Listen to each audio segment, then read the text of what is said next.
Merci d'être avec nous sur Radio J. Et comme chaque semaine, nous sommes avec Sébastien Lévy, notre correspondant à New York aux États-Unis. Bonjour Sébastien. Bonjour Ilana, bonjour à tous. Merci beaucoup d'être avec nous ce matin. Vous étiez d'ailleurs avec nous déjà vendredi pour revenir sur ce terrible drame, l'attentat au musée juif de Washington. On va parler justement d'antisémitisme aujourd'hui, mais d'abord un point sur l'actualité de la semaine. Peut-être on parle de droits de douane qui ont été annoncés contre l'Union européenne. Est-ce qu'on peut faire un petit point, Sébastien, sur les dernières annonces justement de la présidence américaine ? Oui, alors là-dessus, comme souvent avec Trump, en fait, ça change quasiment d'heure en heure. Donc, quand on avait un petit peu échangé en préparation de cette émission, je vous avais parlé donc des droits de douane qui devaient s'élever dès le 1er juin, puisque Donald Trump vraiment perdait patience avec l'Union européenne, et il avait annoncé des droits de douane à 50%, si je ne me trompe pas. Et il se trouve que dans les dernières heures, il y a eu un changement de pied, puisque Ursula von der Leyen a eu un coup de fil avec Donald Trump et qui a annoncé que ces droits de douane, finalement, était reporté jusqu'au 9 juillet pour laisser un peu plus de temps de négociation. Donc là encore, ça change pas mal.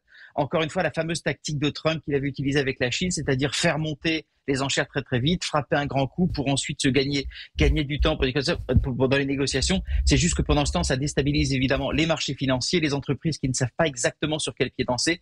Classique méthode Trump, donc on verra ce qui se passera dans les prochaines semaines à ce sujet. Alors, autre annonce de Donald Trump qui veut lancer un programme de bouclier anti-missile à l'image du dôme de fer en Israël. Il veut lancer, lui, le dôme d'or. Alors, qu'est-ce que c'est ? Qu'est-ce qu'on en dit aux États-Unis ? Le dôme de fer, c'est un peu cheap quand même pour Trump, donc il aime bien tout ce qui est doré. Donc c'était important pour lui d'amener quelque chose d'un peu plus... ce qui est bling-bling, il faut que ça brille. Donc c'est la même chose, c'est le même principe, mais simplement c'est un dôme d'or et c'est pas un dôme de fer, la technologie est la même. En revanche, il y a énormément d'analystes militaires qui disent juste que ce qu'il est possible de faire sur un territoire assez petit comme le territoire israélien est beaucoup plus compliqué sur le territoire américain. Il semble déjà, en fait, donc par exemple, le coût risque d'être complètement astronomique. Il semble que Trump ait besoin du Canada pour mener à bien ce projet. Et c'est un projet qui ferait sans doute, qui porterait sur minimum 15 à 20 ans. Il y a un certain nombre d'experts militaires qui doutent de la faisabilité du projet, mais en tous les cas, en termes d'affichage, ce qui était sans doute le but recherché pour Trump, c'était très important pour montrer, regardez, je protège le pays. On s'inspire d'une technologie qui marche, à laquelle d'ailleurs les États-Unis ont un petit peu contribué.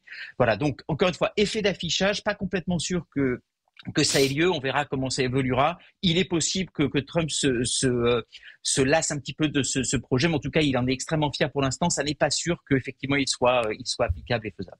On revient ce matin donc sur ce qui s'est passé la semaine dernière au musée juif de Washington, Sébastien. Je l'ai fait pour la Palestine, je l'ai fait pour Gaza. C'est ce qu'a déclaré le tireur du musée juif de Washington aux enquêteurs. Il a été inculpé, on le rappelle, jeudi dernier, donc du double assassinat de Yaron Nishinsky et Sarah Milgrim, donc ce jeune couple qui travaillait pour l'ambassade d'Israël, qui prévoyait de se fiancer. Suite à cet attentat, il y a eu plusieurs annonces et on l'évoquait vendredi, notamment l'interdiction des étudiants étrangers, je crois, d'étudier à Harvard.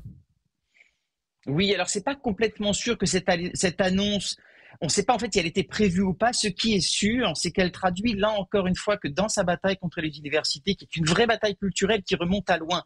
Dès 2021, J.D. Vance avait dit que pour appliquer un programme républicain, il fallait mettre au pas les universités. Donc c'est important d'avoir cet élément de contexte et qu'un des angles d'attaque dont on a parlé à cette antenne, c'est d'utiliser le véritable antisémitisme qui existe sur les campus et le retard à l'allumage pour se saisir de ce prétexte pour mettre au pas les universités. Et d'une certaine façon, il y a un nouvel angle qui a été utilisé, qui reprend une autre antienne, je dirais, chez Trump, qui est un petit peu sa xénophobie et son rejet des étudiants étrangers notamment.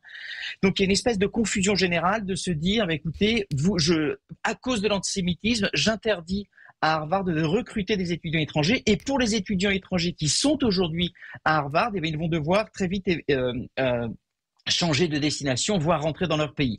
Ça a un impact énorme, notamment sur le prestige d'Harvard, qui dépend de ses étudiants étrangers, sur les droits d'inscription. Ce sont des universités qui coûtent environ 60 ou 70 000 $. On parle de 7 000 étudiants étrangers, donc je vous laisse faire le compte. Et donc, ça traduit véritablement une volonté de mélanger, c'est-à-dire les étudiants étrangers amènent de l'antisémitisme. Et donc, je coupe ça. Il se trouve, parce que les États-Unis sont un État de droit, cette mesure a été bloquée par un juge fédéral. On en est là. Mais ce qui est intéressant, et c'est pour ça que je voulais en parler, c'est que ça traduit encore une fois cette exploitation de l'antisémitisme par Trump pour un sujet qui est réel, l'antisémitisme, mais qui sert à Trump, en l'occurrence, à atteindre un objectif politique, c'est-à-dire de mettre au pas les universités. Et c'est cette exploitation qui est extrêmement problématique à l'heure où l'antisémitisme, effectivement, reprend de la force aux États-Unis. Et il n'y a pas qu'Harvard, hein, on parle aussi de Columbia. Apparemment, il y a encore eu quelque chose à Columbia, Sébastien. Il y a eu encore, et ça a surpris pas mal de monde, parce que, a priori, Columbia, au contraire d'Harvard, Columbia avait plus ou moins cédé aux exigences de Trump sur notamment la nature des programmes, sur la nature des recrutements. Donc, il s'était vraiment mêlé de Columbia, de ce qui se passait au sein de Columbia, ce que Harvard avait refusé de faire en estimant qu'ils avaient fait le ménage sur l'antisémitisme. Columbia avait cédé.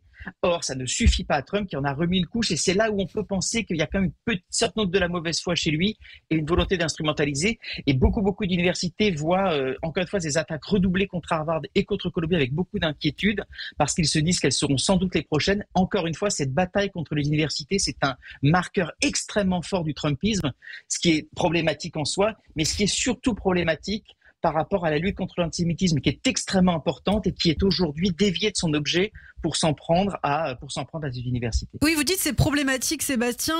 C'est une exploitation de l'antisémitisme, selon vous, justement, par Donald Trump, qui l'utilise comme prétexte?